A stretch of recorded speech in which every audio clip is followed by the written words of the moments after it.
جو اللہ نے چیز بھیجی ہے اسے ہم کہتے ہیں وحی،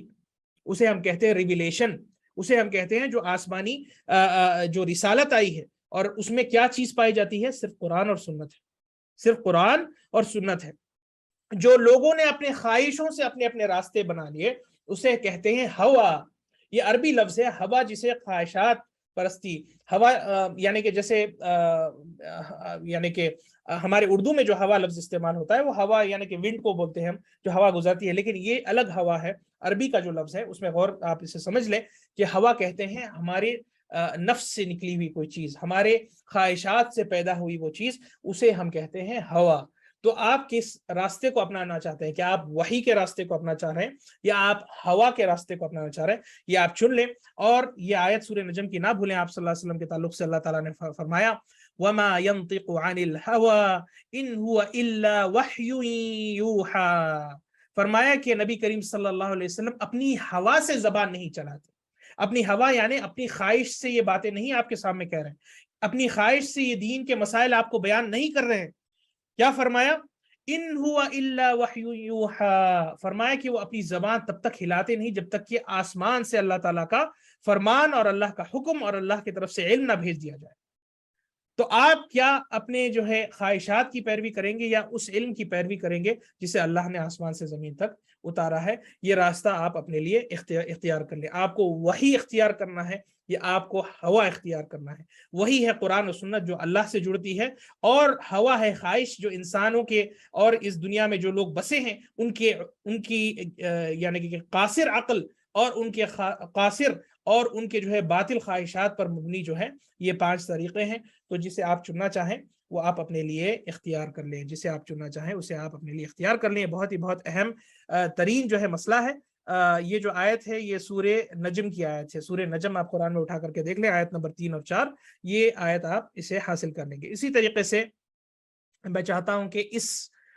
سلائیڈ سے میں آگے نہ بڑھوں جب تک کہ یہ سارے مسائل آپ کے لیے کلیئر نہ ہو جائے۔ اگر کوئی سوال ہو تو میں بھی رکا ہوں تاکہ آپ صحیح طور پہ سمجھ جائیں۔ کوئی بھی سوال ہو آپ تو آپ چیٹ باکس میں کر سکتے ہیں۔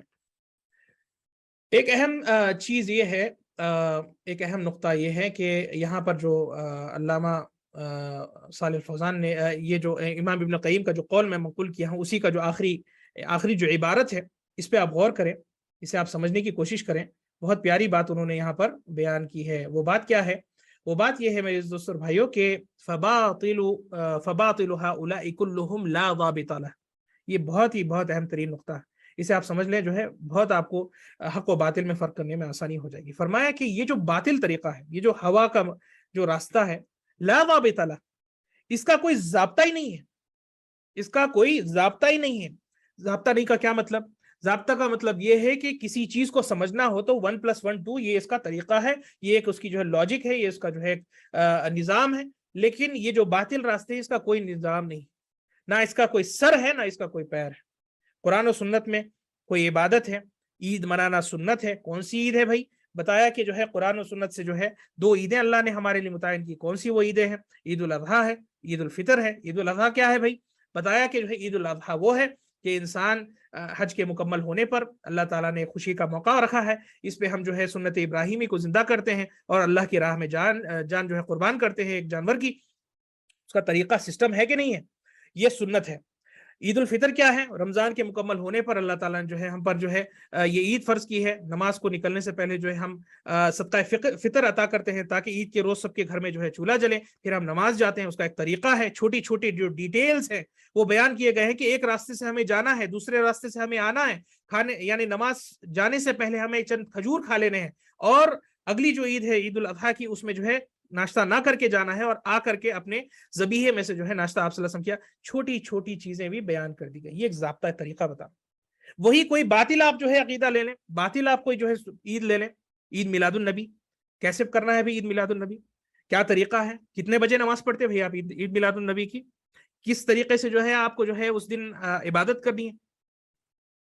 ہر روز آپ کو ایک شیطانیت جو ہے نظر آ رہی،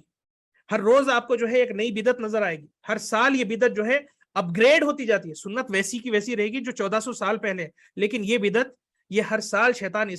اس میں جو ہے مسالے ڈالتا رہتا ہے اور اسے اور جو ہے شیطانی پہ شیطانی جو ہے اسے عبادت کو کرتے جاتا ہے۔ اب آپ جا کر کے دیکھ رہے ہیں آخری جو اپڈیٹ آیا ہے اسی عید میلاد النبی کا کہ دیکھ رہے ہیں کہ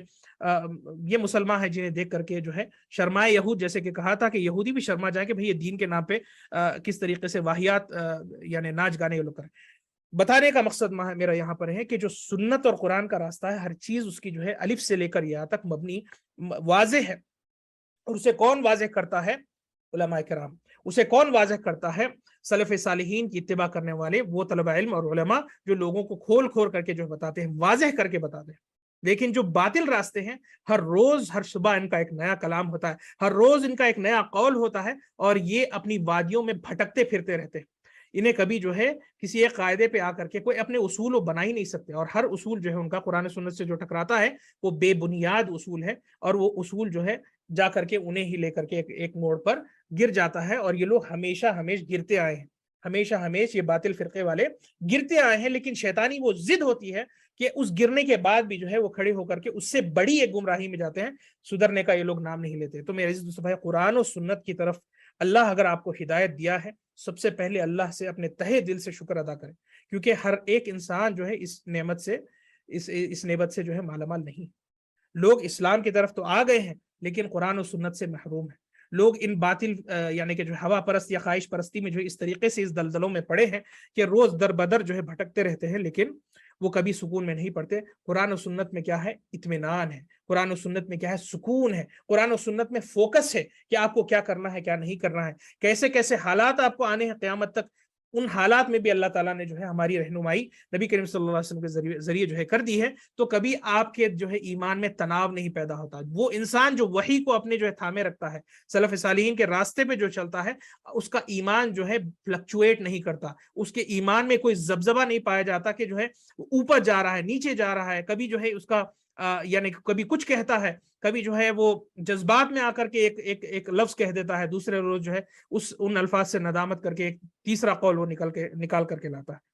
اس کا ایک ہی قول ہوتا ہے۔ کیوں؟ یہ چیز لکھی گئی ہے، اللہ نے قرآن سے نازل کر دی، صحابہ اور سلف نے اسے سمجھا دیا، ہمیں بس اس پہ عمل کرنا ہے۔ جب کبھی کوئی منازعہ ہو، اللہ اور اس کے رسول کی طرف فہم سلف صالح کے مطابق جو ہے رجوع کرنا ہے۔ فرمایا یہاں پر جو ہے یہاں پر ایک سوال پوچھ رہے ہیں کہ باطنی تعویل، اگر ظاہری طور پہ جو قرآن و سنت ہے، باطنی کا کیا معنی ہے؟ باطنی وہ چیزیں ہیں جو چھپی ہوئی ہوتی ہوں۔ یہ لوگ اپنے اپنے مصادر ہیں، ان کے اقوال لے کر کے آتے ہیں، کہتے ہیں کہ باطنی علم ہے، یہ وہ علم ہے جسے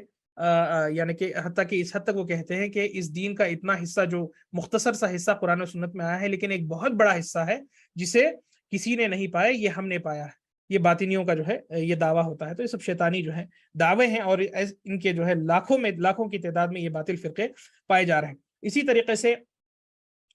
یہاں پر پوچھا ہے خلافت کے تعلق سے کوئی پوچھ رہا ہے، تو خلافت جو ہے قائم کرنا، یہ ایک اللہ رب العزت نے جو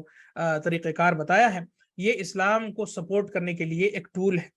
اسلام کو قائم کرنے کے لیے ایک ٹول ہے۔ انشاءاللہ اس درس کے آخری میں چند میں آپ کو 3 نقاط جو ہیں انشاءاللہ جس پر ہمارا درس ختم ہوگا، اس میں آپ غور کریں کہ اتحاد کرنے کے لیے جو ہے 3 چیزوں کا ہونا ضروری ہے، جسے شیخ صالح الفوزان نے جو ہے جمع کیا حدیث پر مبنی ہو کر کے، ایسی حدیث جس میں آپ صلی اللہ علیہ وسلم اشارتاً فرما رہے ہیں کہ اتحاد اگر آپ کو کرنا ہو اور اصلاح لانا ہو تو آپ کو یہ تینوں چیزیں کرنی ہو۔ اور پھر آپ دیکھ لیں وہ لوگ جو خلافت کے نعرے لگاتے ہیں، ان تینوں جو شرائط ہیں اتحاد کے، یونٹی کے جو کنڈیشنز جو آپ صلی اللہ علیہ وسلم نے بیان کی ہیں، اس پر کتنے وہ اترتے ہیں، پھر آپ فیصلہ کر لیں کہ کون اس معاملے پہ حق پر ہے یا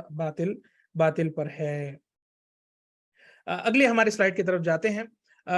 تو میں یہ نقطہ اپنا بیان کر دوں کہ فباطل هؤلاء كلهم لا ضابط له، کہ ان کے باطل کی کوئی نہ اس کا کوئی سر ہوتا ہے، نہ کوئی پیر ہوتا ہے، کوئی ضابطہ نہیں ہوتا۔ بخلاف الوحی، وحی میں ایسی چیز نہیں پائی جاتی۔ فإنه امر مضبوط مطابق لما عليه الامر في نفسه تلقاه الصادق المصدوق من لدن حکیم علیم۔ فرمایا کہ جو ہے دین یہ جو ہے قرآن و سنت کا، اس کے سارے ضابطے واضح ہیں، اللہ سے یہ دین آیا ہے، جبریل امین نے جو ہے اسے امانت داری سے محمد صلی اللہ علیہ وسلم تک پہنچایا ہے، اور آپ صلی اللہ علیہ وسلم نے اس دین کو بلغ الرسالہ وادى الامانہ، کہ اپنی رسالت کی تبلیغ انہوں نے کر دی اور اس امانت کو ہم تک پہنچا دیا۔ اور اس امت کو بہترین نصیحت میں جو ہے کے درمیان چھوڑ کر کے وہ گئے، اور ایک ایسی جنریشن انہوں نے پیدا کی صحابہ کرام کی، جن کے ذریعے جو ہے اس دین کو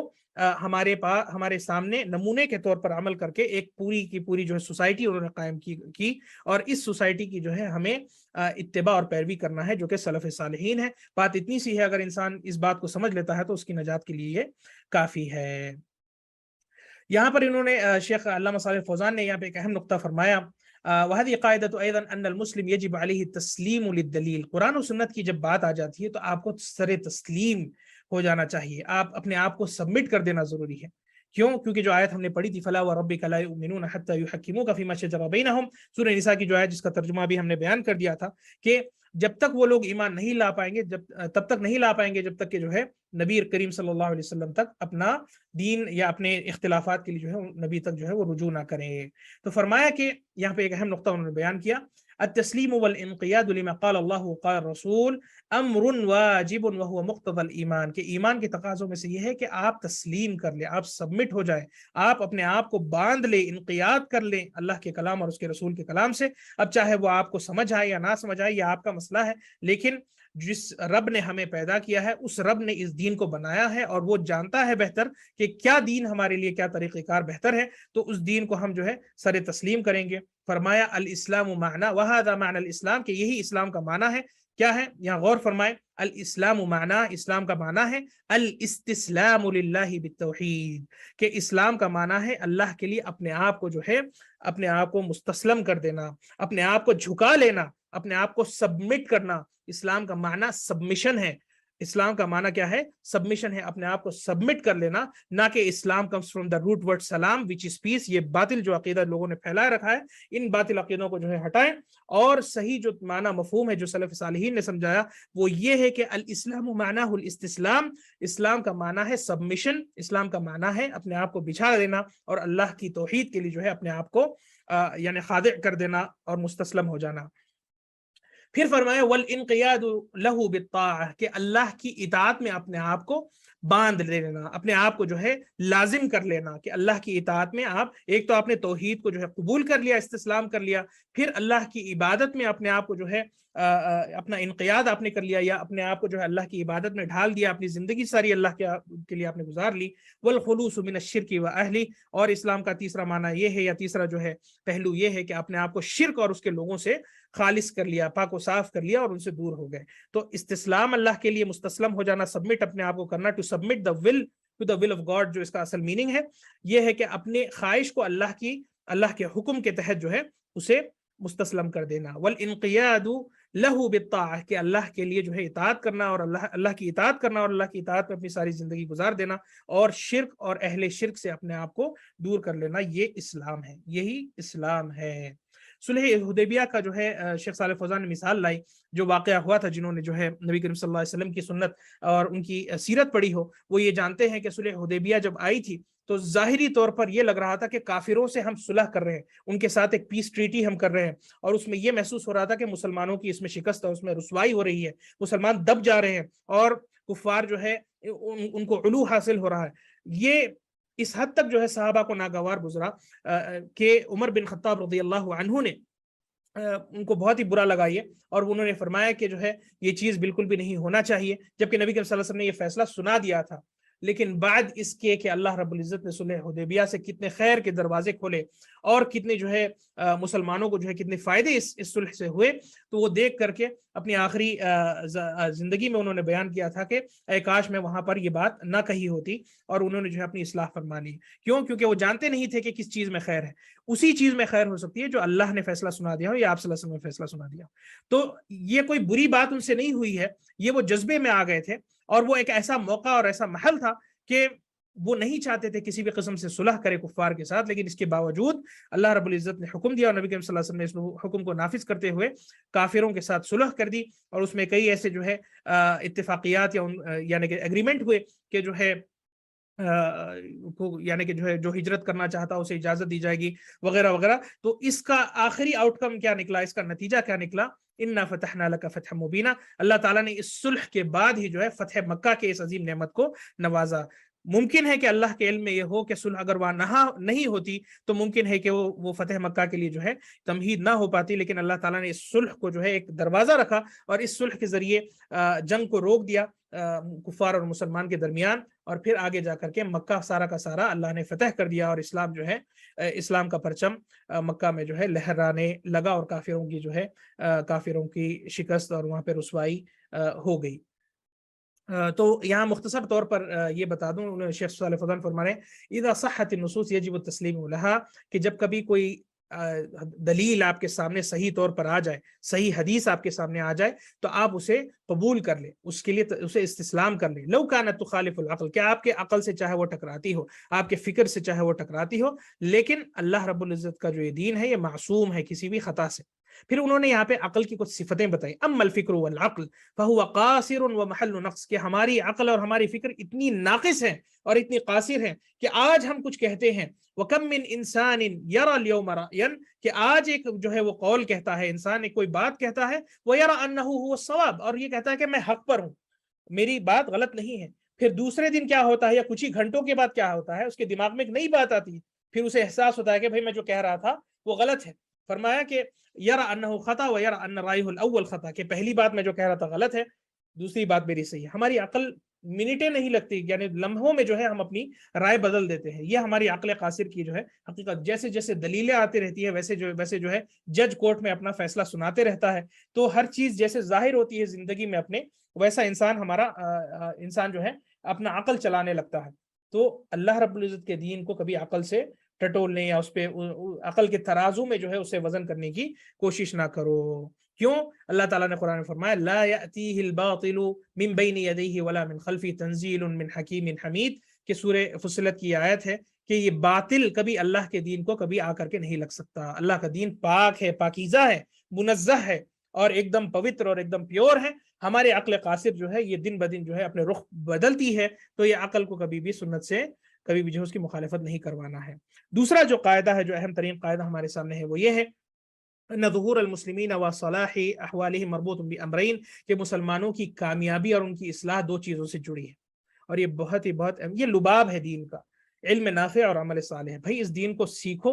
یہ نفع بخش علم کو سیکھو اور نیک عمل کرتے رہو۔ اس دین کو سیکھتے رہو اور سیکھ کر کے جما کے نہ رکھو اس دین کو، اس پر عمل کرتے رہو۔ یہی آپ سے جو ہے دین چاہ رہا ہے، یہی اللہ رب العزت اس دین کا مقصد اور اس شریعت کا مقصد یہ ہے کہ علم نافع حاصل کرو، نفع بخش علم کو سیکھو، اس دین کو سیکھو اور اس دین کو عمل میں لاؤ، عمل صالح کرو، اور یہ عمل صالح آپ کے آخرت کے جو ہے اکاؤنٹ میں محفوظ ہوتا جائے گا اور آپ کی آخرت سنورتی جائے گی۔ فرمایا اللہ رب العزت نے هو الذی ارسل رسولہ بالہدی ودین الحق، کہ اللہ تعالیٰ نے اپنے رسول کو ہدایت اور دین حق کے ساتھ بھیجا۔ تو اس کی تفسیر میں سلف صالح نے فرمایا کہ الہدا کیا ہے؟ یہ علم نافع ہے، یہ نفع بخش علم ہے، ودین الحق یہ ہے عمل صالح، نیک عمل ہے جسے اللہ رب العزت نے ہم سے مطالبہ کیا ہے کہ ہم اس دین پر عمل کریں۔ تو یہ جو آیت ہے اس میں اللہ رب العزت فرما رہا ہے هو الذی ارسل رسولہ بالہدی ودین الحق لیظہرہ علی الدین کلہ ولو کرہ المشرکون، کہ چاہے مشرکوں کو یہ چیز ناگوار گزرے، ہمیں ان سے کوئی لینا دینا نہیں ہے، ہم اللہ رب العزت کے ذریعے جو بھیجا گیا جو ہدایت کا راستہ ہے اور دین حق ہے، اس پہ ہم عمل کریں تاکہ یہ دین مکمل طور پر لوگوں کے لیے ظاہر ہو جائے اور غالب ہو جائے، اور دین اسلام کی مینیفیسٹیشن ہو جائے، اور لوگ جو ہے اسے دیکھیں اور جان لے کہ بھئی اللہ کا دین ہے، جسے آنا ہے وہ آ سکے، اور جسے نہیں آنا ہے، جسے اپنی آخرت برباد کرنی ہو، وہ اس دین کو چھوڑ کر کے جا سکتا ہے۔ اسی طریقے سے فرمایا کہ علم حاصل کرنے کے تعلق سے اللہ تعالیٰ نے فرمایا وما كان المؤمنون لينفروا كافة، کہ سارے کے سارے مسلمان بیک وقت جا کر کے جو ہے اس دین کو سیکھنے یا ایمان کا علم حاصل کرنے، سب کے سب ایک ساتھ تو اکٹھا ہونا یہ مشکل ہے، زندگی کے بھی اپنے تقاضے ہیں اور اپنے حاجتیں ہیں جو دیکھنے کی ضرورت ہے۔ تو اللہ تعالیٰ یہاں کیا فرما رہا ہے؟ فرمایا کہ فلولا نفر من كل فرقة منهم طائفة ليتفقهوا في الدين، کہ ہر جماعت میں، ہر سوسائٹی میں، ہر طبقے میں سے کچھ لوگ نکل کے آئیں اور وہ کیا کریں؟ لیتفقهوا في الدين، اس دین کو سمجھیں، اس دین کی فقہ حاصل کریں، وَلِيُنذِرُوا قَوْمَهُمْ إِذَا رَجَعُوا،